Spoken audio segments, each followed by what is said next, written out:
నమస్తే. నమస్తే అండి. ఏం పేరు? రాజు. రాజు. ఆ! ఏం పని చేస్తారు? వ్యవసాయం చేస్తాం. వ్యవసాయం చేస్తారు. ఆ! ఏ విధంగా చూస్తారన్న పరిపాలన గురించి? ఈ పరిపాలన మార్పు రావాలని జనాలందరూ కోరుకున్నారు. హ్మ్. మార్పు రావాలని కోరితే రైతుల నోట్ల మట్టి పోసిండు. హ్మ్. ఏమున్నది పాలన ఆయన మొత్తం అబద్ధాలు ఆడిండు. హ్మ్. ఏమైనా మొత్తం రైతు బంధు నేను 15,000 ఇస్తా అన్నాడు.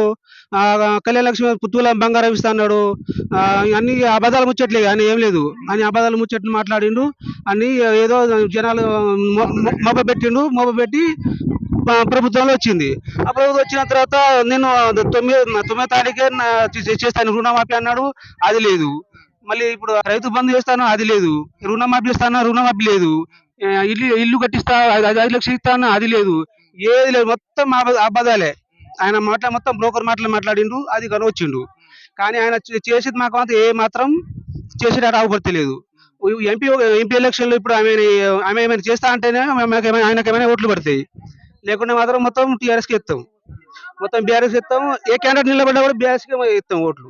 అదే ఇప్పుడు ఈ పరంగా చూసుకుంటే ప్రధానంగా వరంగల్ సంబంధించిన డిస్టిక్ లో వరంగల్ సంబంధించిన కాన్స్టెన్సీ పార్లమెంట్ ఎంపీ పార్లమెంట్ సంబంధించింది ప్రధానంగా ఏ పార్టీ గెలిచే అవకాశాలు ఉన్నాయి? ఆర్ రమేష్ గారు బీఆర్ఎస్ లో పార్టీలో కొనసాగినప్పటికీ తర్వాత మళ్ళీ బీజేపీకి వెళ్ళిపోయిండు. సో దేనివల్ల మెయిన్ కారణం ఏందంటారు అన్న? ఇప్పుడు అరు రమేష్ అంటే ఇప్పుడు అరు రమేష్ బీఆర్ఎస్ పార్టీలో ఉన్నప్పుడు ఇళ్ళనే ఇప్పుడు ఆయనకు ఆక్రమణ చేసి అది కూడా కొట్టిండు. ఆయన ఆక్రమణ చేసి అలా బొంగనే మంచిగా అవుతాడా? అలా ఇక్కడ లింగనప్పుడు అక్కడ కూడా లంగే కదా. ఆయన ఎలా మంచిగా అవుతాడు? ఆయనకు ఎవరేరు. ఇప్పుడు కడియం శ్రీహారి ఇంట్లో ఉన్నాడు టీఆర్ఎస్ అంతకుముందు ఆయన టీడీపీలో ఉండి టీఆర్ఎస్ వచ్చిండు. కేసీఆర్ దగ్గర వచ్చి కేసీఆర్ తో బతికిండు, బాగా పడిండు, 10 సంవత్సరాలు ఉన్నాడు. ఈయనకి కాదని అల్లకి పోయిండు. ఈ దొంగలకు ఎవడిస్తాడండి ఓట్లు? ఎవడిస్తాడండి దొంగలకి? ఇప్పుడు ఆయన కూతురు ఎవడేస్తాడు? దాని ఆమెకి ముత్తి తెలియదు, ఏం తెలియదు నాకు. ఆమె ఎక్కడ ఉన్నా తెలియదు. ఆమెకి ఎవరు వస్తాడు? టీఆర్ఎస్ ఎవరికి ఓటేసినా, ఎవరికి ఇచ్చినా సీట్ ఇచ్చినా టీఆర్ఎస్ పక్కా గెలుస్తుంది. ఇక్కడ ఇప్పుడు ఎన్ని స్థానాల్లో వచ్చే అవకాశాలు ఉంటుంది అన్న? ఎన్ని స్థానాలు? దాదాపుగా నాకు 16 స్థానాలు మొత్తం కదా. 7 నుండి 8 స్థానాలు టీఆర్ఎస్ వస్తుంది పక్క. సో అపోజిషన్ మళ్ళీ గట్టిగా ఉండే అవకాశాలు ఉంటాయి చాలా. మా సీట్లు అయితే 6 నుండి 7 వస్తాయి. దగ్గర పోటీ మాత్రం అన్నిటికీ బాగా దగ్గర 4 ఉంటాయి. సో ఎట్లా చూస్తారన్న? ఇప్పుడు 200 మంది చనిపోయే అవకాశాలు ఉన్నాయి, ఆల్రెడీ చనిపోయిళ్ళు. 200 మంది రైతాంగం చనిపోయినా కూడా ఇప్పటివరకు ప్రభుత్వం దృష్టికి పోయినా కూడా ఏం చేయలేని పరిస్థితులు ఉన్నది. దీనికి ఏ విధంగా చూస్తారన్న? ఇప్పుడు 240 మంది ఎంతో చచ్చిపోయారు రైతు అన్నా కూడా ఆయనకు ఏ సంబంధం లేదు. వాళ్ళు చచ్చిపోయిన వాళ్ళ డాటా తీసి మాకు చూపించు అని చెప్తే 4 రోజుల్లో కేసు తీసుకొని చూపించుండు. దానికి ఎలాంటి రెస్పాన్స్ లేదు. ఏం చూస్తాడంటే ఏం చేస్తున్నాడు? ఎవరికి ఏం చేస్తూ లేదు. ఆయన ఏదో వేరే పార్టీ నుండి ఈ పార్టీలోకి చేర్పించుకోవడం తప్ప ఆయన ఏదో రాజకీయ చేసుకుంటే అదేది ఉన్నది. కానీ ఈ రైతుల గురించి దీని గురించి పట్టించుకుంటే ఏం లేదు. అంత దండిగా ఇలాంటి పొజిషన్ లో ఉన్నా కూడా రైతులు చాలా అప్రమత్తంగా పరిస్థితుల్లో ఉన్నా కూడా అతను ఐపీఎల్ ఉప్పల్ స్టేడియం లో ఐపీఎల్ చూస్తాను కారణం దీనికి ఎట్లా చూస్తారు? ఇప్పుడు రైతుల గురించి పట్టించుకోలేడు. ఇప్పుడు కేసీఆర్ ఇప్పుడు రైతుల గురించి ఇప్పుడు కరీంనగర్ కానీ అటు అని ఇప్పుడు పొలం పాట పట్టి ఊరు ఆయన తిరుగుతా అంటే ఈయన మంత్రి ఇద్దరు పోయి ఉప్పల్ స్టేడియం లో పోయి క్రికెట్ చూసుకుంటూ ఉన్నారు. జనాలు ఓటు వేయించుకున్నారు. జనాలు వాళ్ళకు క్రికెట్ చూడడానికి ఓటేసినట్టు ఉన్నది. అట్లా అయిపోయింది. ఎలాంటి స్పందన లేదు జనాల మీద. నాకు ఎలాంటి నమ్మకం లేదు. ఏమైనా దొంగ మాటలు పొద్దున్న లేస్తే కేసీఆర్ తిట్టాలి. కేసీఆర్ దొంగ, వాళ్ళంగా ఏం చేయలేదు. కేసీఆర్ కూడా తెలంగాణ ఉండకపోవు. వాస్తవం తెలంగాణ తెచ్చింది కేసీఆర్ లేకుంటే తెలంగాణ రాకపోవు. ఫస్ట్ రాగానే ఆయన చేతిలో చెప్పలేదు, మొత్తం ఢిల్లీకి అమ్మేశారు ఆయన.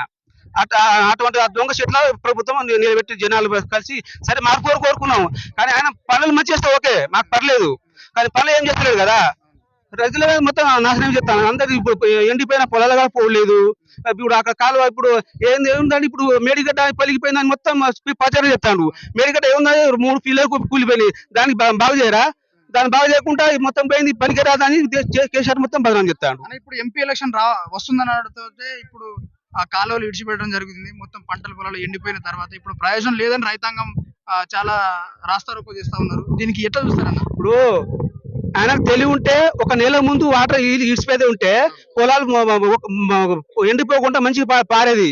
తెలివి లేక నీళ్ళు పెట్టలేదు, పొలాలు ఎండిపోయినాయి. మొన్న కేసీఆర్ హరీష్ రావు అక్కడ మీటింగ్ పెట్టి నువ్వు వస్తావా, మేము గేట్లు తీసి దాన్ని వాటర్ వదిలిపెట్టాలంటే వాళ్ళు పోయి చెప్పినాక తెల్లారి పోయి వదిలిపెట్టారు. ఇప్పుడు నీళ్ళు ఇప్పుడు లేనట్ట ఉన్నట్టే కదా. నీళ్ళు ఉన్న ఇప్పుడు కరువు తెచ్చింది కాంగ్రెసే. నీళ్ళు లేవని కాదు, వాస్తవానికి వర్షాలు పడ్డాయి, బరాబర్ వర్షాలు పడ్డాయి, అన్ని చేసినాయి. కానీ వాటర్ ఆయన ఈసిపెట్టలేదు. ఒక నెల ముందు ఈసిపెడితే కాలంలో మంచి పారు, మంచి రైతులు బతుకు. కానీ ఆయన అసలు రైతులు చూసులేదు. ఎవరైతే నేను ఓటేసి నేను గెలిచిన, ఎవరైతే పట్టిన నాకే నేను చెప్పి ఆయన ఏం చేసుకుంటారో వేరే పార్టీల వాళ్ళని చేరుకున్నాడు తప్ప, అది తప్ప వేరే పని అయితే ఏం లేదు. అన్న, రాష్ట్రంలో ఇంతగానం అవకతవకలు జరుగుతున్నప్పటికీ, రైతాంగం వాళ్ళు చాలా మంది చనిపోతున్నప్పటికీ ఇప్పటివరకు స్పందించని పరిస్థితి కనిపిస్తా ఉంది. సో ఇతను రేవంత్ రెడ్డి బీజేపీలో వెళ్ళిపోవడానికి చూస్తున్నట్టుగా ప్రచారం జరుగుతా ఉంది. అందుకని సైలెంట్ గా ఉన్నాడని చెప్తున్నారు. సో ఎట్లా దీన్ని ఏ విధంగా చూస్తారన్న? అది ఎంపీ ఎలక్షన్ తర్వాత పోయే అవకాశాలు ఏమైనా ఉంటాయా? అది కావచ్చు, చెప్పలేమండి. ఎంపీ ఎలక్షన్ అని కాదు, ఎంపీ ఎలక్షన్ చూస్తాడు. చూసి ఎట్లా ఉన్నది ఓట్లు, ఎట్లా ఉంటది అని చూసి ఆయన ఇప్పుడు మీటింగ్ పోయినప్పుడు నేను బడేపాయి, నేను చోటపాయి అనుకున్నది కదా. ఆయన ఇవన్నీ చూసిన తర్వాత ఆయన అందులో బీజేపీలో పోయే అవకాశం ఉంటే కావచ్చు, మనం చెప్పలేము. అది వెనక నడిపించలేదు మనకు తెలియదు. మన ముంగట నా కాంగ్రెస్ అని తిరుగుతాడు. ఇప్పుడు నరేంద్ర మోడీతో కమ్మక్కున్నది తెలియదు, ఏదున్నది తెలియదు. ఆయన రాగానే బడేబాయ్, నేను చోటబాయ్, గుజరాత్ మాడాలి, మాకు తెలంగాణ చేయాలని మాట్లాడతాడు. రాహుల్ గాంధీ వాళ్ళని వ్యతిరేకిస్తాడు, ఈయన దగ్గరిస్తాడు. అదేమన్నట్టు ఈయన పైన ఉన్న రాహుల్ గాంధీ బీజేపీని వ్యతిరేకిస్తాడు. దీన్ని బట్టి తెలంగాణ రాష్ట్ర ప్రజలు అర్థం చేసుకోవాలి. చేసుకోవాలి. దాన్ని బట్టి చూస్తే ఇప్పుడు ఈయన ఇప్పుడు బరాబర్ కాంగ్రెస్ ఉన్నట్టు కాదు కదా, బీజేపీకి సపోర్ట్ చేసినట్టు. అన్న, ఇప్పుడు మెయిన్ గా చూసుకుంటే ఆర్బీఐ నుండి కొంత డబ్బులు తీసుకొచ్చినప్పటికీ ఈ రేవంత్ రెడ్డి పరిపాలన గురించి మర్చిపోయి ఎమ్మెల్యేని కొనుక్కుంటా ఉన్నాడు అనేసి ఒక ప్రచారం జరుగుతుంది, అపోహ జరుగుతా ఉన్నది. సో ఎంతవరకు నిజం అంటారన్న? ఇప్పటికే బీఆర్ఎస్ పార్టీల నుండి కొంతమందిని కొనుక్కున్నట్టు, కొంతమందిని తీసుకున్నట్టుగా మనకు తెలుస్తా ఉన్నది. చాలా మంది గేట్లు ఓపెన్ చేసిన ఎవరన్నా రావచ్చు అన్నట్టుగా ఉన్నది వార్త. సో దీనికి ఏ విధంగా చూస్తారన్న? ఏదైనా బీఆర్ఎస్ ప్రభుత్వంలో మన బీఆర్ఎస్ పార్టీలో సంబంధించిన నాయకులు ఎవరైనా కాంగ్రెస్ పార్టీకి కంప్లీట్ గా వెళ్ళిపోతే 39 మందిలో ఏమైనా బీఆర్ఎస్ పార్టీకి ఫరక్ పడే అవకాశాలు ఉన్నదా? ఇప్పుడు టీఆర్ఎస్ అందులో ఎందుకు పోతారండి? ఎందుకు పోతారు? ఇప్పుడు మా ఆస్తులు కాపాడుకోవడానికి అలా పోతాను భయానికి. రేవంత్ రెడ్డి దొంగ వీడియో ఏమైనా చెప్తారు కాబట్టి భయానికి పోతాను, ఆస్తులు కాపాడుకోవడానికి పోతాను. వాళ్ళు ఎందుకు వస్తారండి? వీళ్ళు వాస్తవానికి టీఆర్ఎస్ ఉండాలి. వాళ్ళు భయ వాస్తులు ఏమైనా చేస్తారు. ఇప్పుడు మల్లారెడ్డి ఆడ కూలగొట్టిళ్ళు, కూలగొడితే మల్లారెడ్డి చేసి అలా పోతా అని చెప్పిపోయాడు. పోతా అని చెప్తే ఆయన రాగలే. ఇప్పుడు డీకేసు శివకు ఉన్నాడు, ఆయనతో మాట్లాడుకుని చేసుకున్నాడు. 100 కోట్లు ఎంతో తెంగిండు, సపరేట్ పక్క కూర్చున్నాడు. ఇప్పుడు ఆయనకు ముచ్చట తీసులేదు. అట్లా చేస్తాడు ఈ ప్రభుత్వం, ఇట్లా చెప్తాను దొంగ ప్రభుత్వం. ఇప్పుడు అక్కడ ఆంధ్రలో జగన్ చేస్తాడు కదా, అదే సేమ్ ఇట్లా రేవంత్ రెడ్డి చెప్తాడు. అలాగే ఈయన చేస్తాను కాబట్టి భయానికి అందులో పోతున్నాను తప్ప, కానీ టీఆర్ఎస్ చూసి అందులో పోవాలని అయితే ఉద్దేశం ఏం లేదు. ఇప్పుడు ఆయన సరైన క్యాండిడేట్స్ కాంగ్రెస్ లేరు. సరైన క్యాండిడేట్ లేకనే ఇప్పుడు ఈ బీఆర్ఎస్ ఆయన తీసుకుంటాను.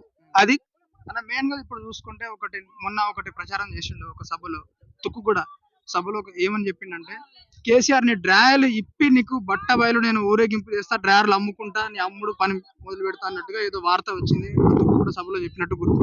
సో దీనికి ఏ విధంగా చూస్తారన్న? భాష వాడుక తీరు ఏ విధంగా రేవంత్ రెడ్డి? రేవంత్ రెడ్డి ఇప్పుడు ఆయన ముఖ్యమంత్రి లాగా మాట్లాడతలేడండి. ఆయన అంత పిసిసి అధ్యక్షుడు ఉన్నాడో ఎట్లా ఉన్నాడో అదే మాట్లాడతాడు. ఆయనకు సీఎం హోదాలో అన్నది లేదు. అంతకుముందు ఎమ్మెల్యేలో ప్రతిపక్ష పార్టీ ఎట్లా మాట్లాడతారో అలాగే మాట్లాడతాను, కానీ ఒక సీఎం హోదాలో ఉన్న ఉద్దేశం అయితే లేదు ఆయనకు. ఆయన మాట తీరు కానీ ఆయన ఏ తీరు కానీ అయితే బాగాలేదండి. ఇప్పుడు ఆయన మాట్లాడాలంటే సీఎం హోదాలో ఉంటే మంచి గౌరవంగా ఎంత మంచిగా అట్లా మాట్లాడాలి. కానీ ఏమైనా ఇప్పుడు సీఎం అయినా అదే ఉన్నాడు, ఇప్పుడు అంతకుముందు పిసిసి అధ్యక్షుడు అదే మాట్లాడతాడు. అంత బోగురు ఏమి ఎవరు అంటారండి జనాలు? ఆయనకు ఏదో మార్పు కావాలని కోరుకున్నారు. కానీ ఇప్పుడు చూస్తానికి 100 రోజుల పాలన తెలుస్తాను కదా, ఏం చేస్తాడు, ఏం చేయలేడు. మార్పు వచ్చిందంటారా? ఏమొస్తాడండి? ఇప్పుడు తెలిసిపోయింది, ఇప్పుడు 100 రోజుల్లో తెలిసిపోయింది కదా. ఇప్పుడు ఆయనకి ఓటు ఇప్పుడు సరే ఆయన అభిమానులు ఎవరు ఉన్నారో వేసుకుంటారు, కానీ అందరూ వేయాలంటే జనాలు పిచ్చులు కాదు.